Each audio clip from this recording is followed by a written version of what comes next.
Hi everyone. So I hope you're doing well.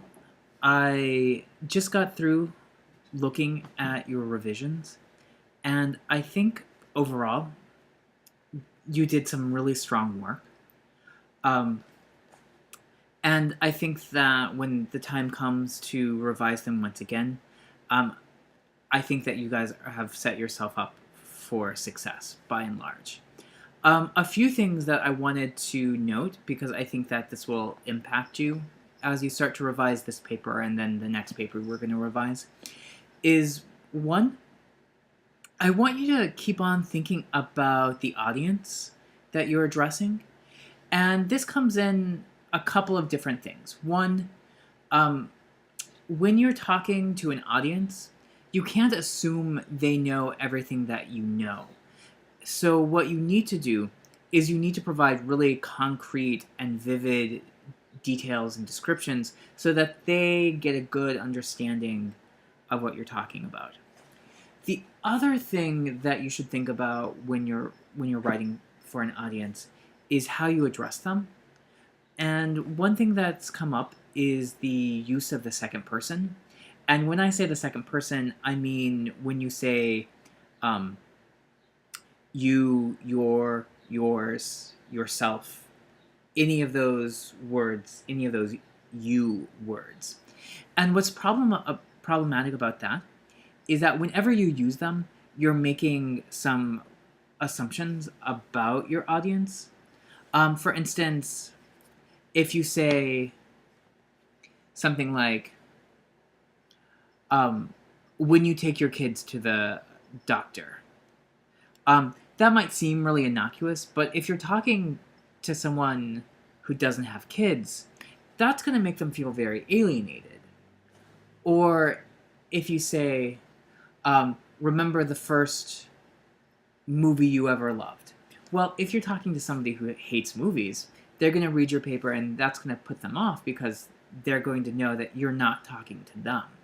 So, for a lot of assignments, you should avoid writing in the second person. You should avoid using you.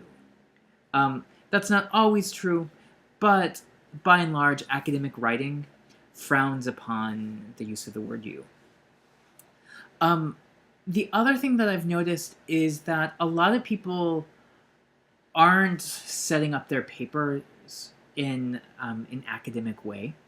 I'm going to include the format for an MLA paper, so it's the MLA template um, in an announcement, so that way you'll know how to set up your paper in an appropriate way. I was opening up several documents that didn't have headers, so I had to kind of do some legwork to find out whose papers they were. And, you know, it's kind of like the third grade piece of wisdom that if your name's not on an assignment, then it may not exist. So use the template just so you know where to put your name, where to put my name, where to put the class name. And it's actually a good tool for all of your future classes. And then I just have a couple of other things that I want to talk about. One is I've noticed that a lot of you are catching up with late work, and I'm very happy with that. But I just want to caution you that when it comes to late work, it's late. I'm not going to be able to deal with it in the most timely of manners. And just remember that I have to deal with the stuff that comes in on time before I deal with late work. But it's also really important that you catch up, and the sooner you can catch up, the better. The other thing that I want you to keep in mind is that a couple weeks ago I had a chat. I'm going to do another chat on Saturday, May 17th from 9 a.m. to 10 a.m. Central Time.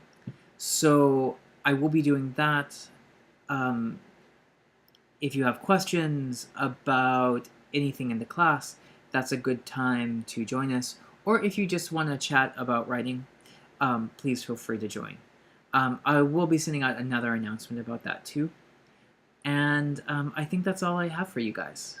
Okay, well, I look forward to seeing your work this week, and we'll talk soon. Okay, bye.